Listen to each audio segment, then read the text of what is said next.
Welcome back to Building Nebraska. I'm Rebel Saklocha, and we are so glad you're here. This week's episode features normal roasting in Burwell. However, there are a few necessary disclaimers before we get started today. Notably, as successful entrepreneurs must do, Josh and Sara of Normal Roasting have made tough decisions to ensure the success of their business. That being said, since this episode was recorded in August of 2024, they have since closed their coffee lab, their public-facing coffee shop. Have no fear, you can still purchase delicious normal coffee, and the operations of the other facets of their business, which you will learn about today, are operational and thriving. Without further ado, let's learn from Normal Roasting Company. Today, we are in downtown Burwell, Nebraska, enjoying a nice warm cup of joe at Normal Roasting Company, and I'm sitting down with Josh Holmquist to learn more about this exciting business. Thanks for being here, Josh. Yeah, you bet. Thanks for coming out. So let's lay the foundation. Why coffee? Why Burwell? How did this all transpire? Man, I wish there was like a real easy, like, this is what I wanted to do since I was a kid. Like, it would be a much shorter story. But this whole thing started, I mean, we got into coffee and got into Normal back in 2017. But coffee for me has been something that I've enjoyed for a long time. Growing up, worked at the feedlot and worked at the sale barn, and so like coffee was just kind of a part of the culture. And then when we got into college, obviously everybody consumes massive amounts of coffee to get through. And then after Sara and I got married, we were intentional about waking up before work and having a cup of coffee or 7 and sitting around talking about, you know, the plans for the week, you know, plans for that day, reflecting on the events of yesterday. And so like coffee has always been a placeholder in our life. And when the opportunity came up to purchase Normal, it was just kind of like, yeah, I think that'd be a good idea. Yeah. So, yeah. Well, over the years, you've really made Normal your own and added your own twist to it. But it was an acquisition. Talk about the early days and how you kind of transitioned from one location to the next. Sure. So we bought the business back in 2017. And when we bought it, my wife and the founders of Normal were co-coordinators of an organization called MOPS, Mothers of Preschoolers. And they were having a planning meeting for the MOPS group, and the founder was talking with Sara, and she was like, man, I think we're going to have to sell Normal. Her husband started a general contracting and construction management business, and they went from like 0 to 600 miles an hour literally overnight. And so she was like, we just have to let this go so we can really dig in and focus in on the construction and do it really well. And so I remember Sara texted me, it was a Thursday afternoon, and she was like, hey, what do you think about buying a coffee roasting business? And I'm like, I like drinking coffee. That seems like a great way to lessen the expense of a habit, so let's go ahead and pursue it. And that's kind of where it all started back in 2017. So we bought it in 2017. In 2008, so we bought it in March of 17. And then in July of 17, we moved it from where it was originally located in Arcadia, Nebraska, to Burwell.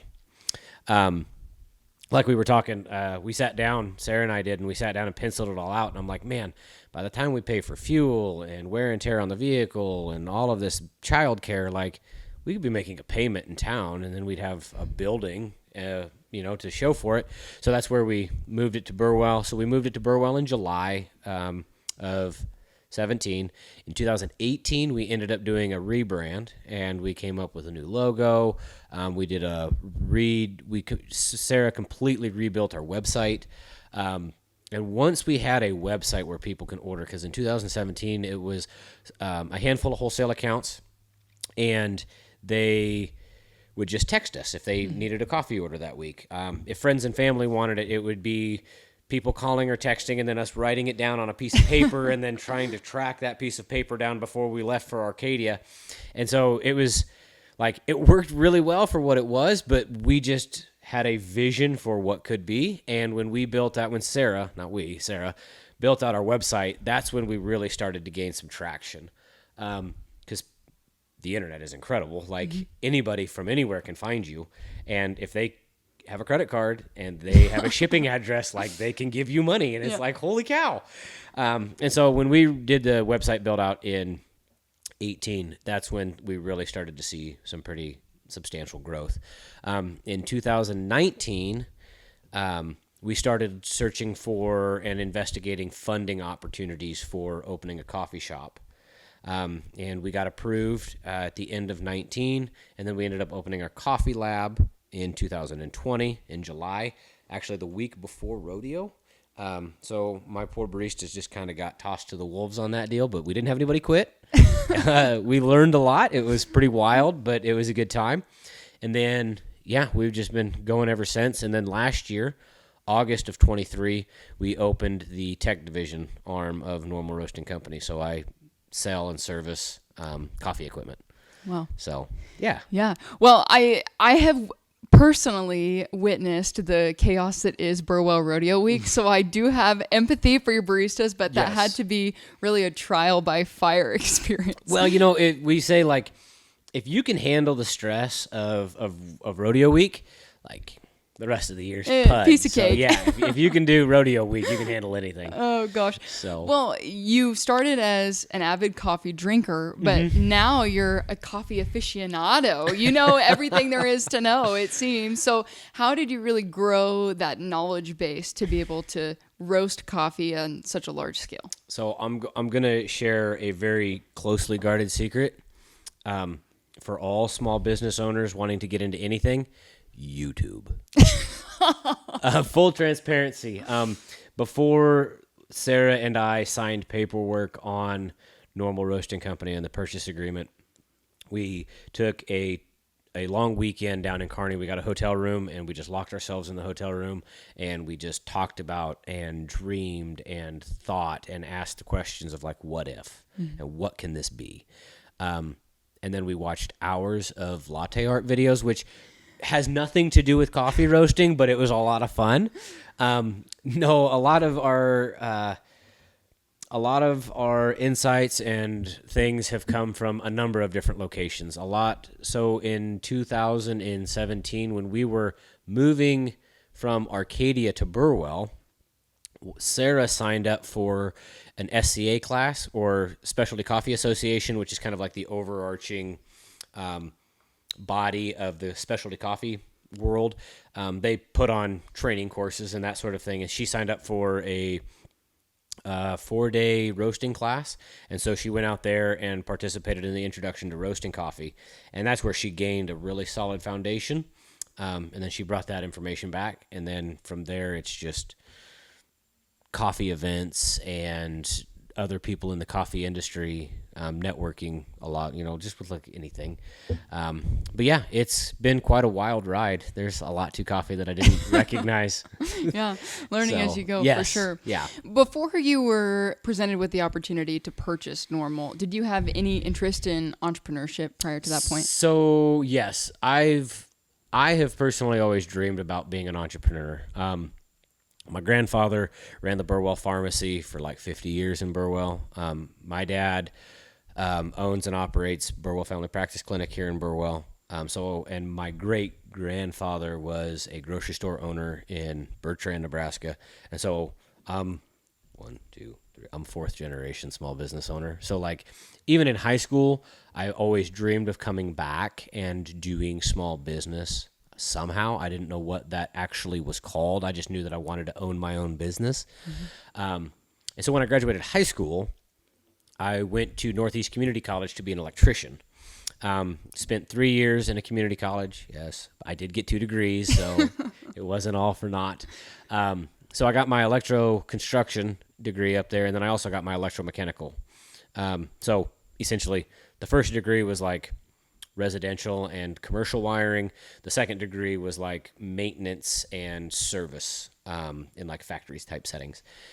So after I did that, I always planned on moving back to Burwell, and for whatever reason, the doors just were never opened for me to come back. And we ended up moving down to Crete, Nebraska, where I worked as third shift maintenance electrician at Nestle Purina. So working that graveyard shift at 11 p.m. to 7 a.m. And we did that for about 16 months, and then an opportunity opened up here in Burwell, and I came back and got a job as an electrician for a local electrician here in 2011, because then in 2013, me and a buddy started an electrical business. And so that was like, I always knew that was kind of like always my end goal, but I was always working to get there and just couldn't quite find the avenue or the way to get in there. And then finally in 2013, we had our first opportunity to start a business, and it was an electrical company. So that's kind of like where, like I said, I've always just wanted to, but I wasn't given the opportunity until 2013. In 2013, so in 2014, the end of 14, I ended up selling my part of the business to my partner, and then stayed on as an employee for the organization. And then in 2017, we ended up buying Normal. So, yeah. Well, we were talking before we started recording. You mentioned that there is some overlap between being an electrician and being in the coffee business, especially with the coffee tech arm of what you do. Can you talk about that overlap a little bit? Yeah, like the two things. Well, there's three major things that coffee equipment need to function properly. They need electricity, they need water, and they need coffee. And so through our transition, because in 2019 I came on, or in 2018 I started working part-time in the roasting business and part-time as an electrician. And at the end of 18, my electrical boss was like, man, I just really need somebody that has a little bit more stable and like consistent schedule. And I'm like, I really need more flexibility in my schedule. And he was like, I think we're at a crossroads here. And I'm like, no, it's totally fine.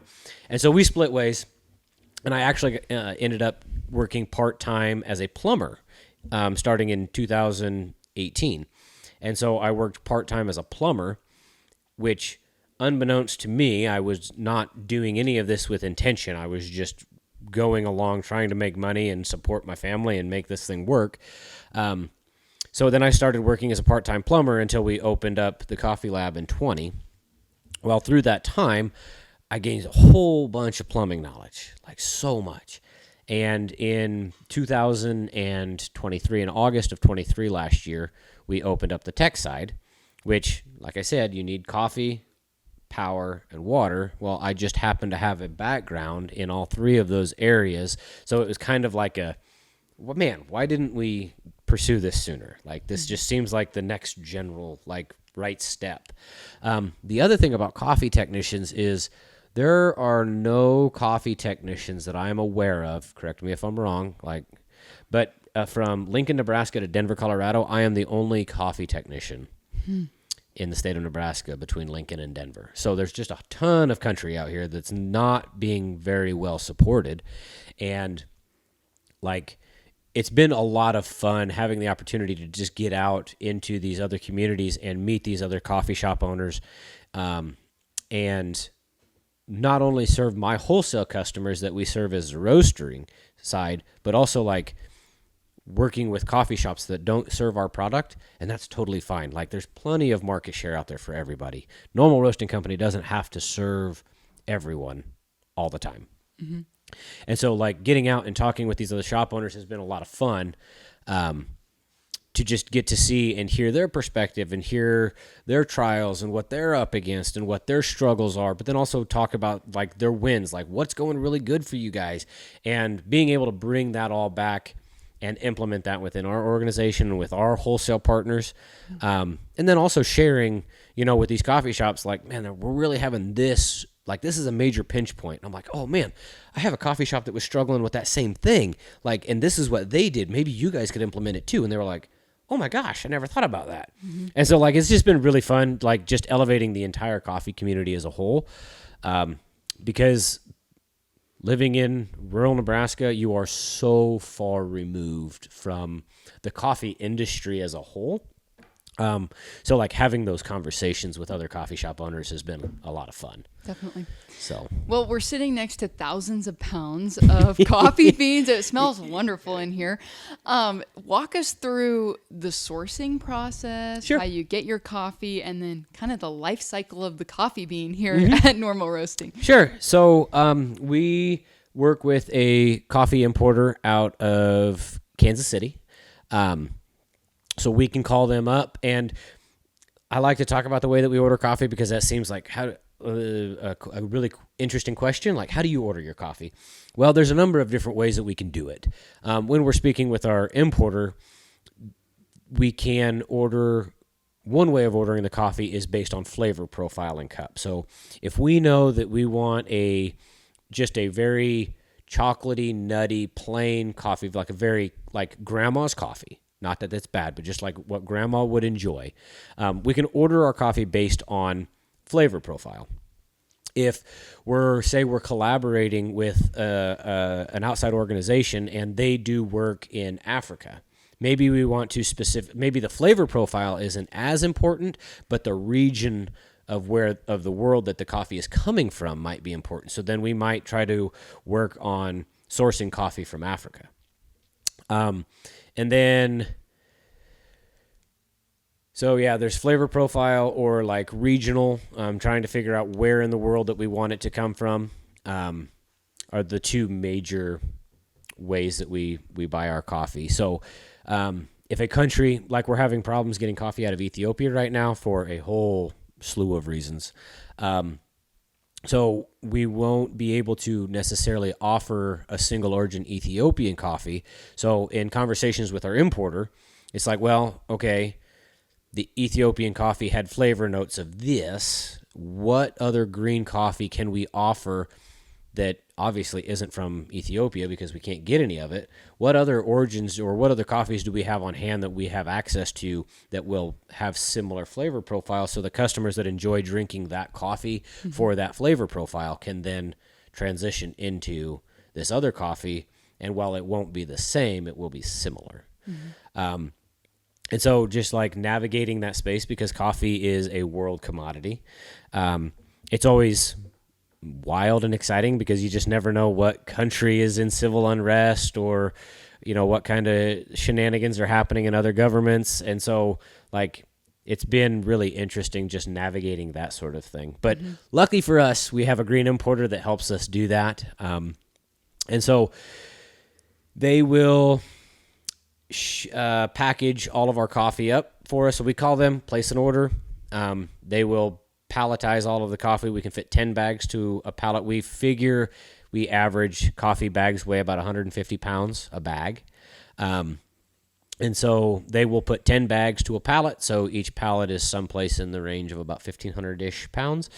And then they will freight ship it up to us. And then at that point, we go ahead and we unload it, and then we depalletize it and we separate the coffees by origin. And that just makes it easy for everybody. So, you got your Brazil pile and your pile of Brazil and your Colombian and your Nicaraguan. And then from there, we weigh it out into buckets. And then we've got a 10-kilo machine. So it's rated at 22 pounds. We found that if you put anything more than like 20 pounds in the machine, it winds up with too much mass inside of there. And then you wind up with a really unstable and uneven roast. But on the other end of that, we found that if you do anything less than 12 pounds, you don't have enough mass in there to move your thermodynamics. And so then you end up with the issue on the other end. It gets really uneven because you don't have enough mass in the drum. So, but we're doing batches between 13 and 18 pounds. And so we roast the coffee, comes out, and then we put it against the wall until it's ready to be packaged. We roast currently everything to order. So we minimize all of our roasted coffee carryover. So our roasters aren't coming in and roasting just 30 batches of coffee, putting them in big buckets and then shoving them against the wall to hopefully be used in the next 7 days. Like, we only roast the coffee that we need. So our goal is to maintain a less than 5-pound carryover day to day, week to week. We don't always hit that, but that's kind of our goal. But even then, worst case scenario, if you order coffee on, say, Friday and you're the first bag packaged on a Monday, your coffee's still only going to be 3 days old coming out of the roaster. So it's still not old, right? In the industry, generally speaking, we say that you want to hit coffee due to the roasting process goes through chemical changes, and then those chemical changes create the degassing process. And so we recommend letting your coffee set for 7 to 10 days before actually brewing it anyway. And that just allows that degassing process to finish. It's constantly degassing, but a majority of the degassing is done by day 10. And then you have a much more stable and consistent brewing profile after day 10. Yeah. And then if you really want to get lost in the weeds, get it done before day 21. That's 10 to 21. Day 10 to day 21 is your ideal. But so that's kind of the process of getting coffee in and out. Yeah. So, well, we were talking off camera that once you order the bags of coffee from your distributor, you can get it within 48 hours. Yes. Which in rural America is faster than you can get something from Amazon Prime. So that I'm pretty impressed. That is a fact. Yes. But it goes back to shopping local. Kansas City isn't local, but Kansas City is local in relation to the in the bigger picture of what coffee is. Kansas City is pretty local. It's a lot more local than Los Angeles or San Francisco. And so having a coffee importer located in Kansas City has been such a blessing for us. It's been so much fun. We're getting to know the whole crew down there at Anthem and working with them and seeing the things, because that's also a small business. It's family owned and operated still. And so having the opportunity to grow alongside them, obviously, they're doing some pretty wild and big stuff, but having the opportunity to come in and they understand our struggles as a small business. We're not just a number on their order ticket. It's not just Roaster 103 in Nebraska. It's Normal Roasting Company. Josh and Sara are the owners. Tall Josh is the roaster at that organization. And we have, yes, we could talk about that here too. But they have personal relationships, you know what I mean? And so, that's been a lot of fun. And so, yes, you can get coffee. I can get 3,000 pounds of coffee faster than you can order something from Amazon Prime. That's crazy. There's one term I'd like you to explain to our listeners. Could you elaborate on green coffee and what exactly that is? Yes. So green coffee is the raw product coming from origin to us. So coffee, if we want to talk about what coffee is and where it comes from, generally speaking, it's grown at a much higher elevation. It's looking for warmer, damper climates. And it's technically the pit of a cherry. So when we call it a bean, that's not technically what it is, but it just kind of is. So when we get it, it is a dense, green, hard bean or pit, coffee pit. And then through the roasting process, we develop that color and all of that. So when we talk about green coffee, that is the raw, unroasted product that comes to us prior to the roasting process. And then obviously you roast it and then it's roasted coffee. So we've touched on a few of them already, but there are quite a few different arms of Normal Roasting Company. Yes. Could you just give us a high level view of all the different things that fall underneath one company? Sure. So obviously we were originally a roasting company. And then we expanded into the coffee shop, and we call our coffee shop a coffee lab. The reason behind that is we want to offer a space for learning. When we opened our shop in 20 here in Burwell, a lot of the community didn't know what coffee could be. And so having the opportunity to have those conversations, and talk about where it comes from and talk about the process and the drying methods and the processing of the green coffee, has been an incredible opportunity for us to connect with our local community, being such an ag-based community. talking about the grain drying process that happens at origin and how that so significantly differs than what happens here stateside. Talking about the picking and the harvesting methods with our farmers. And then also to expand that out to our wholesale customers, having coffee shops and owners and managers, leaders, and staff into our space for training. It doesn't sound like that big of a deal, but when you're a coffee company and you're running on such tight margins, it is nice to be able to go travel someplace, and you might have to drive an hour or 2 or 3 to get here. Like, I understand that. But when you can show up and you can use our milk and use our coffee and use our syrups to experiment and play with, like, what happens if we pull this shot of espresso at 40 seconds instead of 32 seconds, or what happens if we pull that shot at 23 seconds instead of 32 seconds, and then having the opportunity to use our product is just kind of a nice, like, subconscious relief that, you're not just blasting through coffee. But it's what we've wanted to do. We don't want shops to, like, not think and not push boundaries due to financial reason. And so we wanted to cultivate and create a space where we could experiment and play with, coffees, and, like, what can we...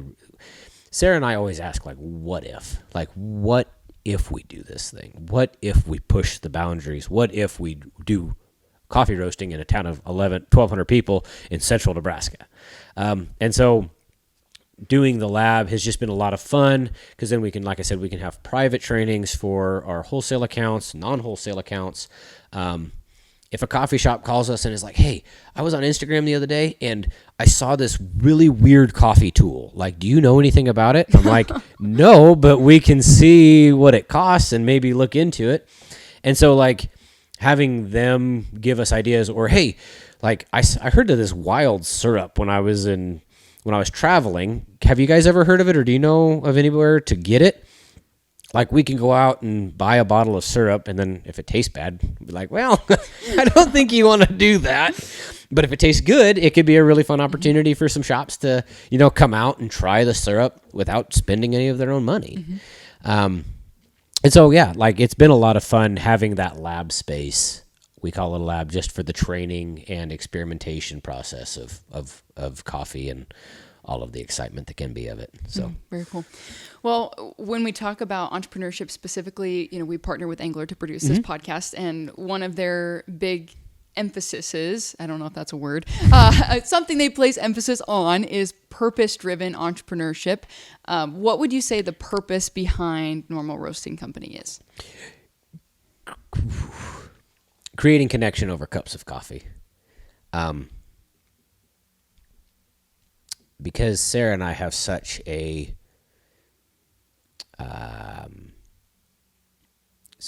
connection with coffee, and we've had a connection, like, it's been our reason to get up and connect. And we've done everything over cups of coffee. We've had fights over cups of coffee. We've had success stories over cups of coffee. We've laughed over cups of coffee. We've cried over cups of coffee. And so creating a space where you can just slow down and have a real conversation has been, like, we can create that experience and that connection with anything. You can do it with a gas station or a car wash or a farm or a welding shop. It just so happens to be our pipeline for creating that connection and that conversation is coffee. So that's, like, we want to focus and create and cultivate a really high quality product and serve all of our customers at the wholesale and retail level well. But, like, ultimately our goal is to make connection over cups of coffee. So. Very cool thing. So as we wrap up our conversation today, what advice would you give an aspiring rural entrepreneur? What advice would I give an aspiring rural entrepreneur? A couple of things. One is find your people and intentionally fill your table. And what I mean by that is as a small business owner, you're not going to be able to do it all. So at the very beginning, you want to find a banker that's willing to work with you and be willing to understand what you're trying to do. You want to find an attorney so you can have your legal in order.